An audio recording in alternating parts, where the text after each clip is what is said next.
All right, today we're going to dive into a pretty powerful idea, especially for anyone out there who's ever felt, stuck, frustrated, like you're just pushing a giant boulder uphill and getting nowhere.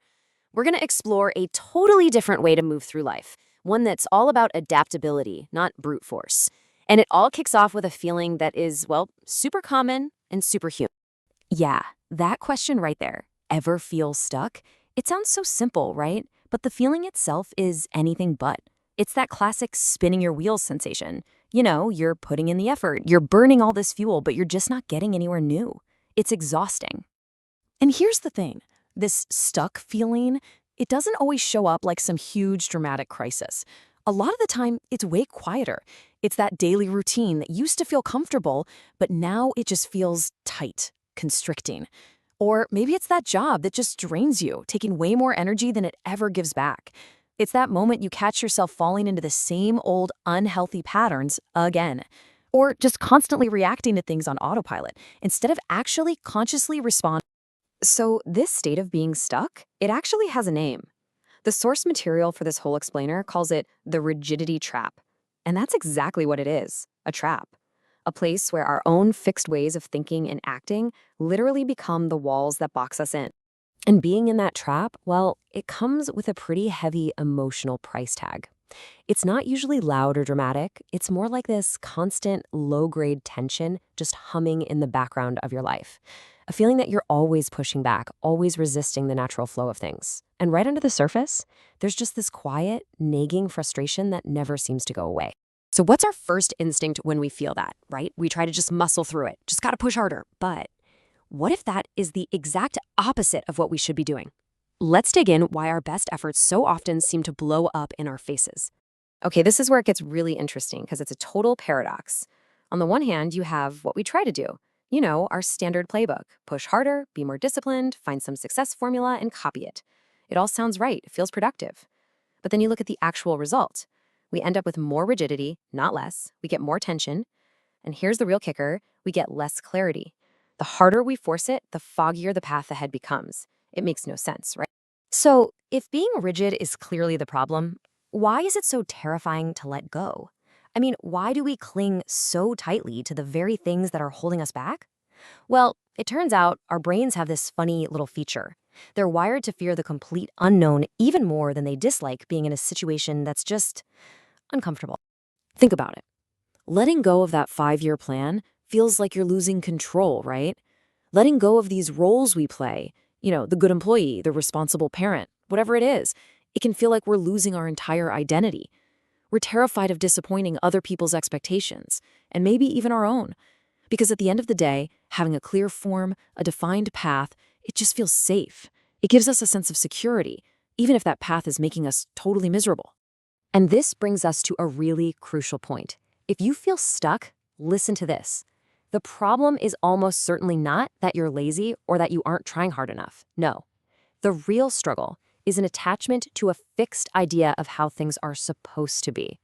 A fixed form for your career, a fixed form for your relationships, a fixed form for your life. And look, this is not some small, minor issue. Over time, that constant resistance, that pushing against reality, it creates this massive energy leak. This is the real source of so much of the burnout we see everywhere today. People don't burn out from doing things, from taking action. They burn out from the insane psychological friction of trying to force reality to fit a blueprint that, honestly, it's already outgrown. Okay, so if rigidity is the trap, how the heck do we get out? The answer isn't some new productivity hack or fancy app. It's a deep, fundamental shift in your entire mindset. It's a philosophy of fluidity, and it was summed up perfectly by a pretty unlikely source. Yup, none other than the martial arts legend himself, Bruce Lee. Empty your mind, be formless, shapeless, like water. It's so much more than just a cool line from a movie. It is a truly profound guide for how to navigate the absolute chaos of modern life. So what does being water actually mean in practice? Well, it means developing what we call fluidity. And what is that? It's the ability to adapt to a situation instead of trying to force it to bend to your will. It's about choosing to respond thoughtfully instead of just reacting on pure emotion. And really, it's about learning how to flow with the currents of life instead of constantly fighting against them. And this is so important to get. This whole philosophy wasn't cooked up in some comfortable armchair or a quiet library. Bruce Lee forged this idea from his own incredibly painful experiences, dealing with professional rejection, trying to figure out his own identity between East and West, facing just intense cultural pressure. It was born from real, honest-to-God struggle. And that's exactly what makes it so powerful. Okay, so let's get practical. What does this big shift from forcing things to flowing with them actually look like in our day-to-day lives? Because let me tell you, the change creates a completely different experience of life. This really lays out the whole transformation perfectly. On the one side, you have the before state, that rigid life. You've got these fixed plans that just shatter the second they hit reality. You've got that constant emotional tension we talked about, and it feels like you're hitting friction at every single turn. But then, look at the after side. When you have a fluid approach, those fixed plans, they become flexible goals. That emotional tension, it's replaced by a real sense of inner calm because you're not at war with reality anymore.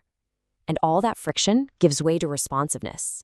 You can actually move through challenges with a bit of grace. So, okay, how do you even start? Well, the source material gives us 3 really clear steps. Step 1, practice releasing your fixed identities. You are so much more than just your job title or your current role. Step 2, work on responding to reality exactly as it is, not as you wish it was. This isn't about judging it, it's just about seeing it clearly. And third, stay fluid in your goals, but stay firm in your values. I love that. The destination might change, but your internal compass, that stays the same. You know, if you only take one single thing away from all of this, let it be this core belief right here. So many of us are taught to treat life like it's an opponent we have to conquer or a problem we have to solve. This whole philosophy offers a completely radical alternative. Life isn't meant to be conquered, it's meant to be flowed with. And that brings us to our final thought. If life feels incredibly hard for you right now, if you feel like you are just constantly struggling, the answer might not be that you're weak or that you're failing. It might just be that your approach is too rigid for the moment you find yourself in. So the question to leave you with is, what could change if you chose to flow instead?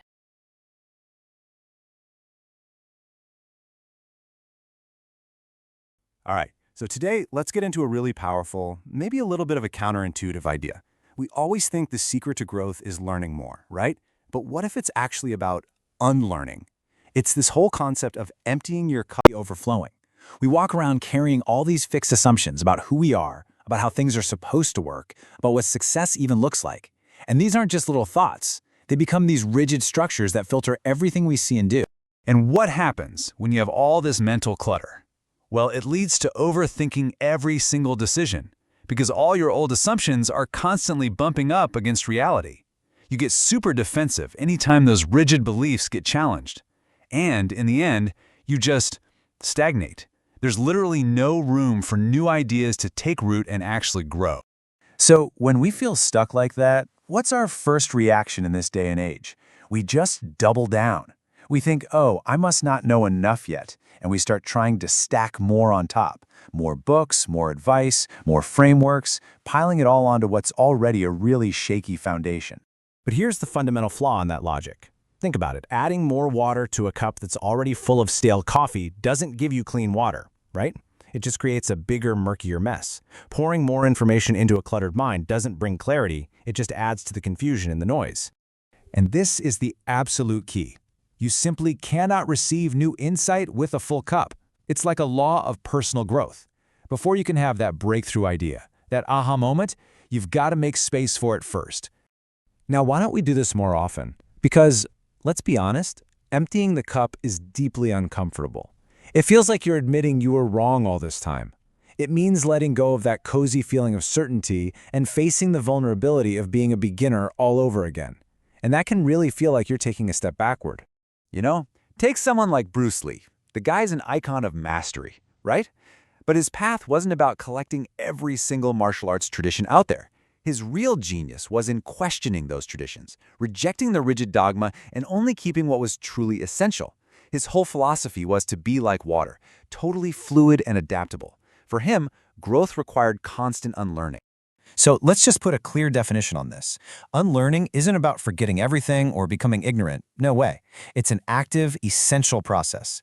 It's about consciously looking at your beliefs and mental models and letting go of the outdated ones to make space for new, more effective ones to show up.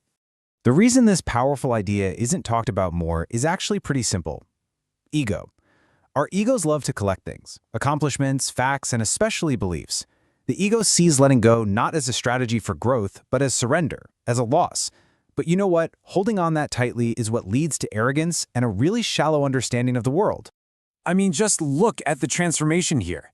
Before you start unlearning, your mind is all about fixed opinions and a desperate need for certainty. That creates constant friction because you're always defending your positions. But after, you start operating from a place of openness. Certainty gets replaced by this continuous state of learning, and all that friction just gives way to genuine personal evolution.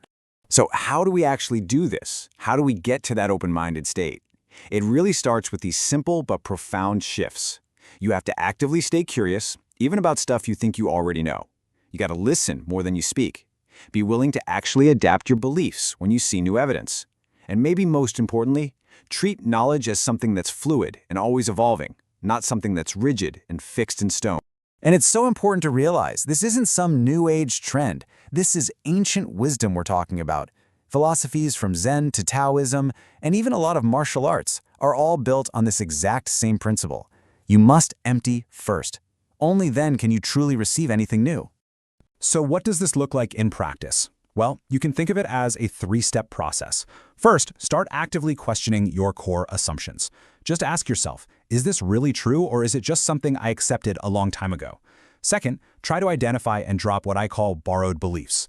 These are ideas you just picked up from other people without ever really testing them for yourself. And third, start prioritizing learning from your own direct experience. Make that your ultimate source of truth. If there's one thought to really hold on to from all of this, it's this one.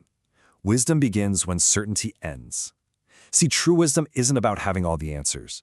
It's about having the humility and the courage to live with the questions, to stay open, and to just never, ever stop learning. So let's end with this final thought, this reframing. Unlearning is not a step back. It's not regression. It is the essential preparation you need for the next stage of your growth. It's like cleaning the slate so you can create your next masterpiece. So the real question is, what's in your cup that you need to empty today?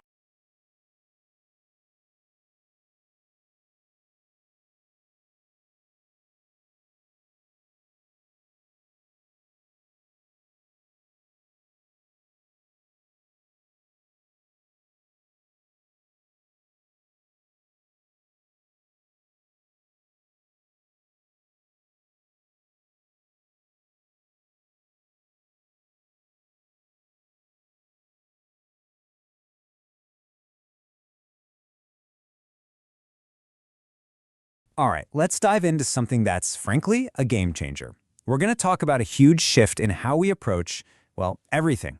It's about moving away from just copying what seems to work for other people, and instead, finally tapping into the power of your own authentic self-expression. But first, let me just ask you something straight up, and I want you to really think about it for a second. Are you living a borrowed life? I know it's a heavy question, right? But it gets right to the heart of a struggle that so many of us feel, even if we can't quite put a name to it.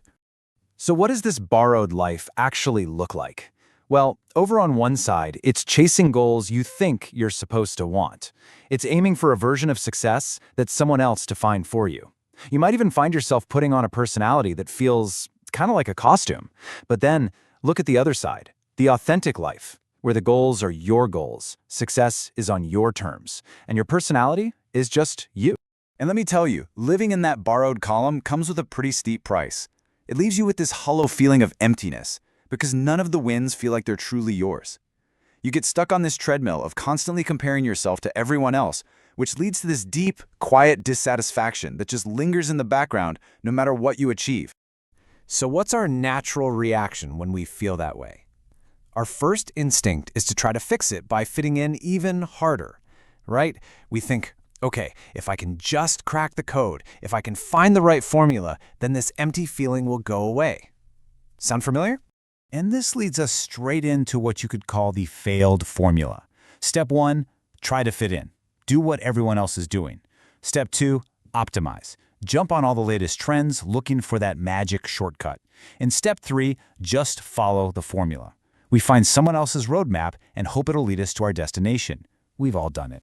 But here's the real kicker. This whole formula, it can actually work. Kinda, but only for a little while. It might get you some likes, some quick praise, but in the long run, it's a total trap. Because every single step you take using that formula is just another step away from who you really are.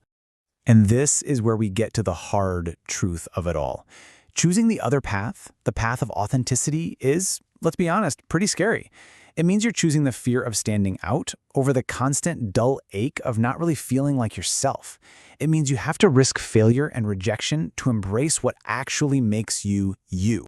You want a masterclass in this? Just look at Bruce Lee. His entire legacy is built on this principle of rejecting the borrowed life. He flat out refused to be crammed into rigid traditional martial arts styles. He pushed back against the cultural boxes people tried to stick him in. He rejected any identity that was pushed on him from the outside. And out of all that rejection, he created something totally new, Jeet Kune Do. But see, this wasn't just another martial art. To him, it was a philosophy. It was a way to express yourself fully and completely. The whole foundation was built on pure, authentic self-expression. And this quote just says it all, doesn't it? The highest form of mastery is being yourself fully. Just let that sink in for a second. Real mastery isn't about being a perfect copy of someone else. It's about becoming the most complete, unfiltered version of you. Okay, so that philosophy is amazing, it's powerful, but how do we actually use it? If that old formula of trying to fit in is broken, then what's the real fix for this borrowed life problem? The answer is a totally new path, and it really comes down to 3 steps. First, you have to get to know yourself, like really know yourself, your strengths, your quirks, all of it. Second, you have to learn to trust your instincts, that gut feeling that gets so easily drowned out by all the noise. And third, and this is huge, you have to actively start removing what isn't you, shedding the borrowed habits and goals like an old coat. And the change when you do this, it's night and day. You go from this before state of constant comparison, nagging self-doubt, and just friction to an after that's filled with real confidence, a deep clarity about who you are and what you're doing, and the ability to make a real impact because you're finally being yourself. And don't think this is just some small personal thing. This is the choice. It's the choice that every single creator, every leader, every innovator has to make. It's the choice you have to make. Are you going to try to fit into a box, or are you going to find the courage to express yourself fully? So if there's one thing I want you to take away from all this, it's this. If you're feeling that quiet dissatisfaction, that friction from living a life that doesn't quite feel like yours, it does not mean you're broken. It's not a sign that you're an unfinished project that needs fixing. You're unfolding. This whole journey isn't about adding new pieces to yourself. It's about taking away the layers that were never you to begin with, so that the person you truly are can finally come through. It's a lifelong process of becoming.